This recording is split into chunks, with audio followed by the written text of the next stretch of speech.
حضرت جامعۃ الرشید والے تو اب یہ کہہ رہے ہیں کہ ہمارے ساتھ کوئی مدرسہ الحاق نہ کرے، تو اس کے متعلق آپ کیا فرماتے ہیں؟ جامعۃ الرشید والوں نے بے شک یہ بات کی ہے، لیکن آپ آدھی بات فرما رہے ہیں، پوری بات ان کی یہ نہیں ہے، بلکہ پوری بات ان کی مزید ایک فٹ آگے آ کر ہے۔ کہتے ہیں 5 سے 10 سال تک اب کوئی مدرسہ ہمارے ساتھ رجسٹرڈ نہ ہو، تاکہ آپ لوگ دیکھ لیں کہ ہم کیسے اچھی ترتیب پہ لے کر چلتے ہیں۔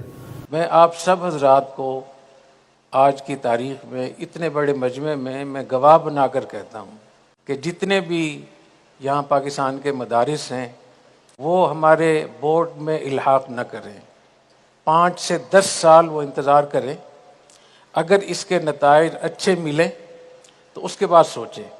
یہ رجسٹرڈ کیا انکار نہیں ہے، یہ مزید مدارس کو رجسٹر کرنے کی ترغیب ہے۔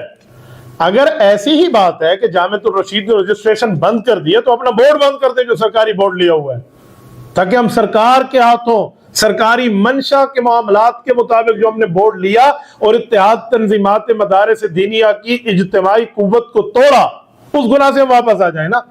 تو بورڈ بند نہیں کرتے، رجسٹریشن، اور وہ بھی لیمیٹیشن کے ساتھ کہ جی ہم کچھ عرصے کے لیے بند کر رہے ہیں، پھر آپ دیکھیں گے ہے تو رائے کا اختلاف ہے تو فلاں معاملہ۔ ایسا معاملہ نہیں ہونا چاہیے، حقیقت کے ساتھ بتائیں کہ اندر چیز ہے کیا۔ مفتی صاحب محترم، میرا آپ سے سوال یہ ہے کہ دنیا کے مختلف ممالک کے مدارس وزارت تعلیم کے ساتھ رجسٹر ہے، پاکستان میں آخر انکار کیوں؟ دیکھیں، دو باتیں ہیں۔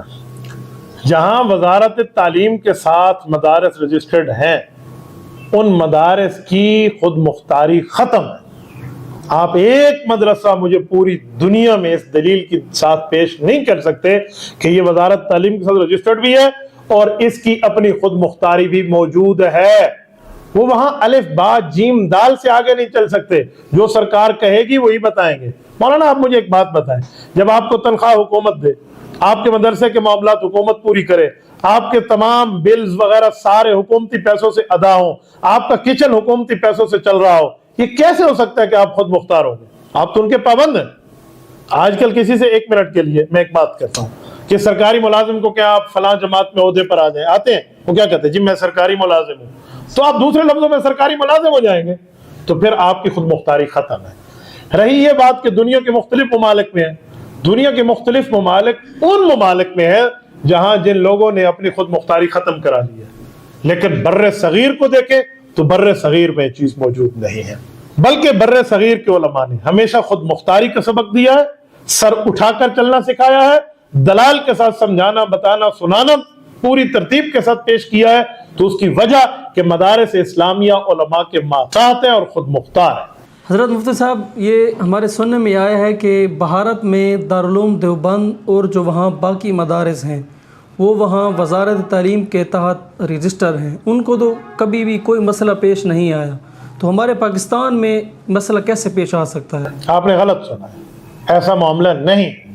اسی لیے تو حدیث پاک میں کہ ہر سنی سنائی بات آگے نہ پھیلائیں۔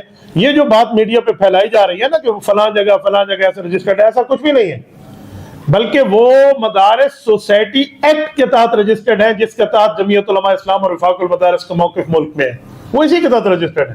بلکہ ایک بات اور آپ کو بتاؤں، دارالعلوم دیوبند اسی کے تحت رجسٹرڈ ہے۔ اس وقت اگر وزارت تعلیم کے ساتھ رجسٹریشن ہو جائے تو ہم یہ راستہ انڈیا کی گورنمنٹ کو دکھا رہے ہیں نا کہ آپ بھی ان کو کنٹرول کریں مدارس کو، تو پھر تو ان کی خود مختاری بھی ختم، اپنی تو گئی، ساتھ دوسرے کے اوپر بھی ہماری چڑھائی ہو جائے گی۔ تو دارالعلوم دیوبند سمیت تمام مدارس خود مختار ہیں، اس لیے آج تک ان کو مسئلہ نہیں ہے۔